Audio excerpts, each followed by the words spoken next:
jail. So you got to dodge it, you got to duck it, you gotta keep that diesel trucking. Just put that hammer down and give it hell.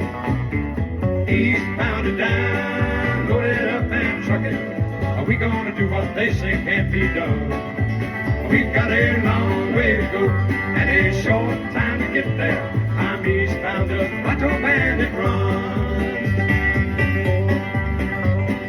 Oh yeah, that bandit's definitely on the run. You're listening to 96.1 Stylin FM radio.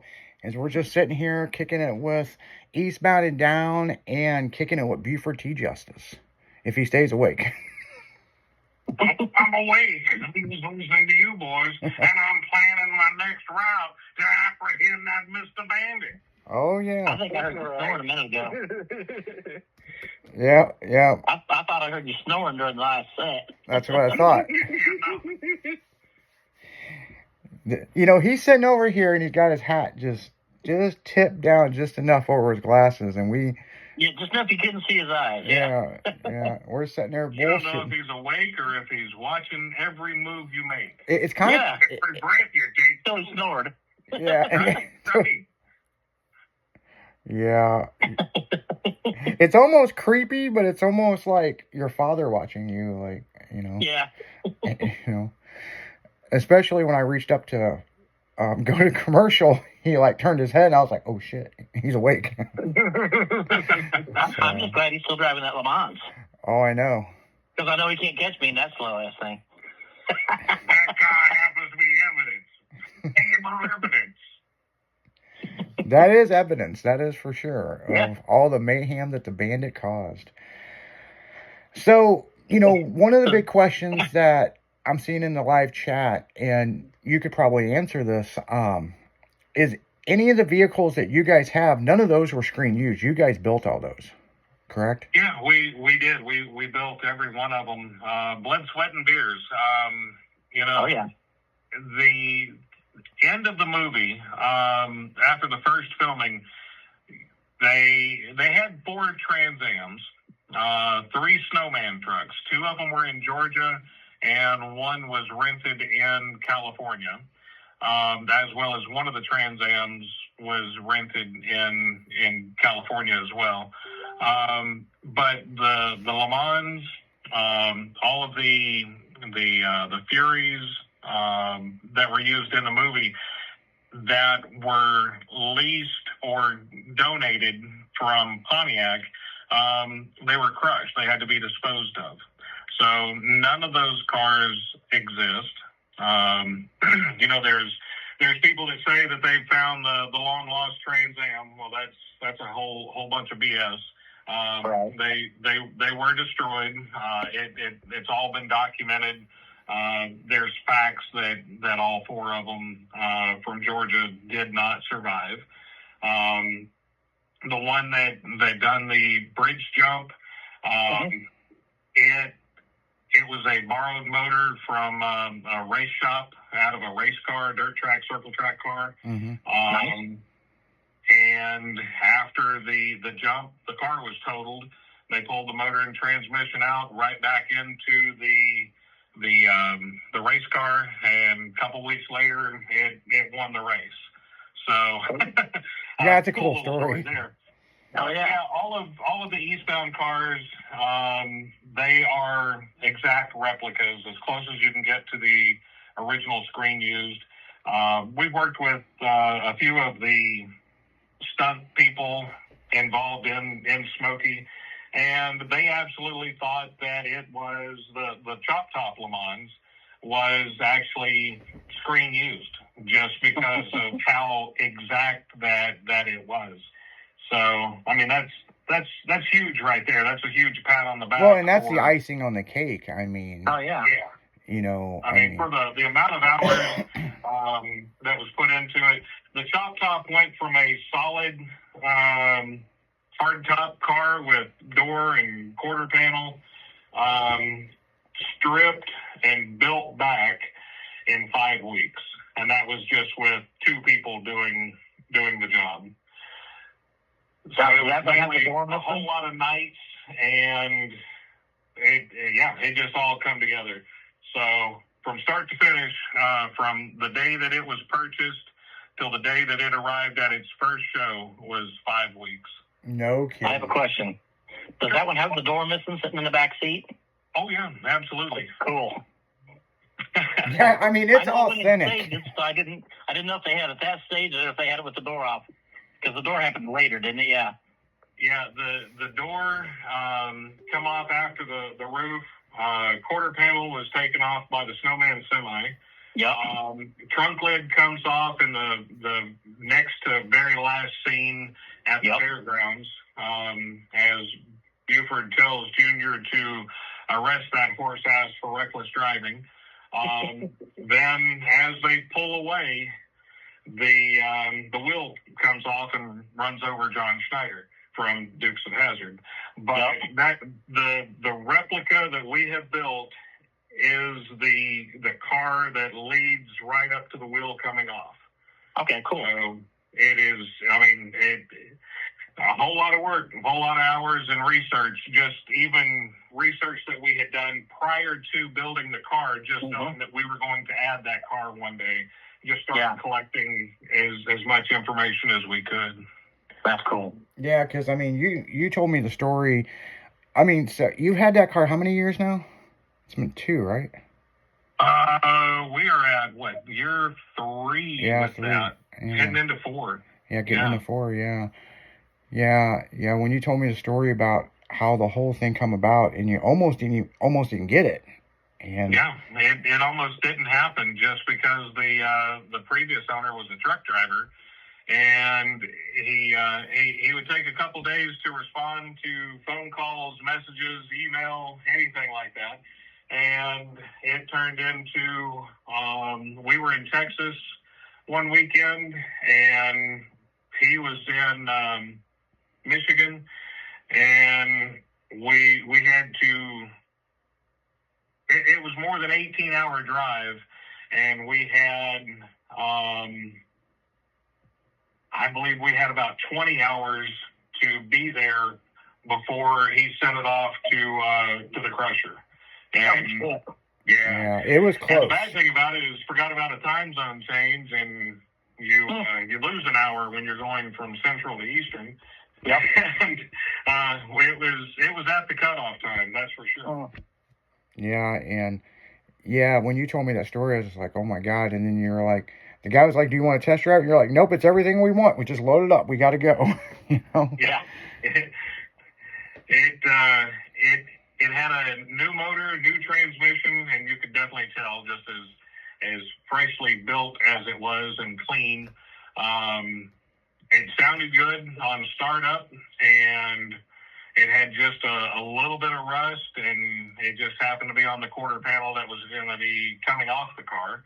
Yep. So other than that, everything was good. Did have to change out the grill header panel, just because it was a different version of the 77 style. They had two style nose cones that they put on the Le Mans, and it had the opposite one, but we just happened to have another one, so we It had the sport one on it, yeah. It had a broken grill, so it worked out even better. And Hell yeah. Yeah, and that thing, when you guys, listeners, when you see it at a show and they come flying through with that thing and Junior holding the hat, I mean, it's like, it's so sombering. It's like, oh my Lord. It's like it busted out of the TV and just come through. Now, here's a good question that's in the instant chat. Have you guys been pulled over in character? There was a time that in Branson, Missouri, we were in the hardtop, and we had pulled over on the side of the road to catch up with the snowman semi. It was about 5-10 miles north, and it was headed south on Highway 65.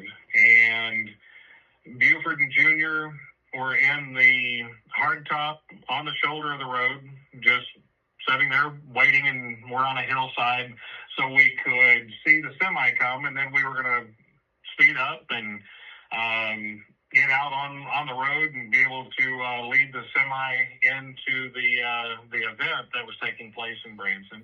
Right. And next thing you see is here comes a city police officer, pulls up behind us, and he comes walking up, and then he sees Buford in character, and he started laughing. Oh, what are you boys doing? We're waiting on the snowman. Waiting on the snowman semi to pull up. And he's like, is it coming? Yeah, it's just a few miles down the road now. Okay, you're serious, right? Yes, we're serious. Okay, this is too cool. Everything all right? Yeah, everything's good. Okay, I've just never expected this. Goes back to his SUV police vehicle, and he awaits the snowman semi. So, you know, he was radioing it in, going, "You guys ain't gonna believe this. You ain't gonna believe this." So, Wayne messages us and says, "I'm passing this mile marker," and it's like, okay, that's about a mile and a half from where we're at, so we're going to go ahead and pull out. So we pull out on 65 South, and the police officer pulls out behind us, and he's running down the road, and here comes the semi, and we all join in, and next thing you see is he drops back so he can get video of several Trans Ams and the snowman semi being led by the Sheriff Lamons and another Trans Am into Branson. So it was something that he's going to be able to go back to the PD and tell them all about it for sure. Oh yeah. Yeah, the things that you see at work, people. Like, oh yeah. like, and I've got several friends that are police officers, and you know, some of the stories that they're like, just when you think you've seen everything, you ain't seen shit. Right. Because it's gonna happen. You know, I gotta pop this NOS energy drink. Hold on, guys. There we go. NOS energy. Make sure you get Batman some. pulled over in every big city. I think there's been a Batman pulled over in every big city. Oh yeah. By a cop. Yeah. That's like the most common one, I think. Yeah, you know. Most of the time, those are not street legal, though. No. No, but he's just Batman in different vehicles. Right. Not mentioning the Batmobile, yeah. Yeah, and you know, the thing is, you know, put yourself in the officer's shoes, and it's like, what is going on here? And especially if there's several towns over or another city over, and they're doing what you guys did, and it's happened tons of times where we got separated on the highway, or somebody had to pee or had to get gas or something, and you're waiting for them to catch up. And a semi truck can only go so fast. I mean, you get cruising in a car, you kind of sometimes forget how fast you're going. You're like, whoa, I've got way ahead of these guys, you know? Right. Yep. Well, that depends on the semi too. Well, it also depends on the semi, but you know, but another thing is, you know, just going down the highway with all you guys together. I mean, that's camera phones out, selfies, you know, whatever people can do. I mean, you know, I see that all the time, you know what I'm saying? And especially that truck that I've got now, that, you know, you've seen it, it's, you know, 1990s. It's like a time warp. Right. And when I drive that down the highway, it's every 3 cars or cell phones out, people taking pictures and stuff. And it's cool.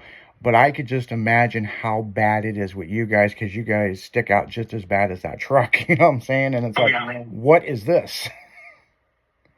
The event that we just did in Texas this past weekend, we did a Jail and Bell fundraiser on the Friday. So we had some people that Buford and Junior would go arrest and put into the Le Mans, the hardtop. Oh, nice. And take them back to the jail. You know, it was a makeshift jail at the local chicken restaurant, and they had a makeshift jail out there and a judge, and you know, they got to help raise money for a good charity there in Texas, and it raised a good amount of money. But it was the thing of people seeing Buford and Junior and somebody in the back seat, and they're rolling into wherever, just rolling down the road, and they're pulling up, taking photos, honking, waving. It was just an absolute great time. The community really opened up, and it was great to see them come out and help support for the charity. But again, just being able to share that with the fans, that's something that we don't normally get to do, is run up and down the roads that much, from place to place. When we're doing an event, we're normally all together, and it's kind of like a parade, if you will. Oh, yeah. Right. Speed parade, but we got to just kind of blend in with everyday traffic and had a little fun and create some memories for people, stories to tell. Nice. That's cool. Yeah, we're getting ready to get out of here. These DJs are getting ready to walk in here. Now, once again, where can they find you on social medias? BanditandBuford.com, and also BufordandJunior.com. And it's got all of our other social medias listed on there as well. Nice. Cool. Nice.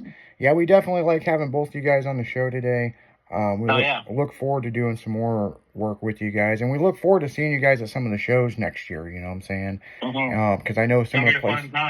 Yeah, I know some of the places you're booked at is some of the same shows we're booked at. So to have Styling Radio there, and it's always good hanging out with you, and we definitely need to go do lunch. You know what I'm saying? And absolutely.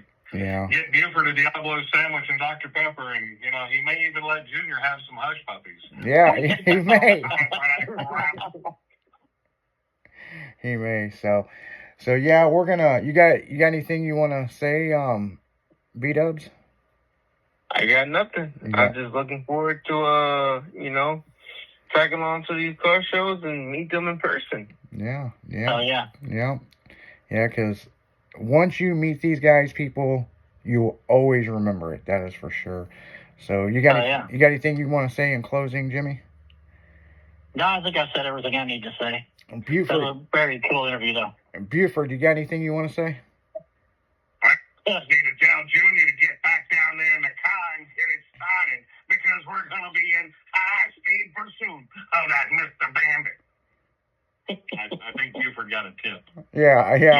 I think somebody let him know something. So on that note, guys, we're gonna go. We're gonna pass this over to DJs for the drive time home. Make sure to tune in tonight for Pure Adrenaline with Lisa Marie. We're gonna get out of here. So you guys, see ya. See ya. Adios.